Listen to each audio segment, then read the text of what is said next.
wararka ka imanaya gobolka Shabeellaha Hoose ayaa sheegay in xalitooda ciidamada dawladda ay howlgallada ay ku fuliyeen duleedkaasi Bardaale ay ku dileen rag hubeysan oo qorsheynayay inay weerar ka geystaan deegaankaasi. Ragga la dilay ayaa gaaraya 4 ruux sida ay sheegeen saraakiisha ka tirsan ciidamada militariga Soomaaliya, waxaana ay sheegeen inay ka tirsanayeen dhaqdhaqaaqa Al-Shabaab.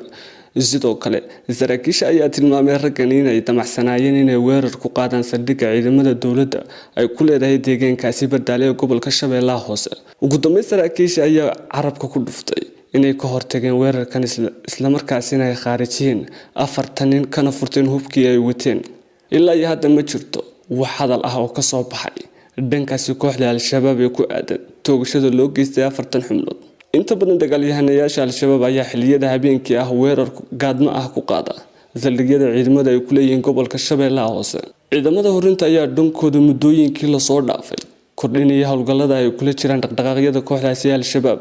Xamse Dabaare, Star TV.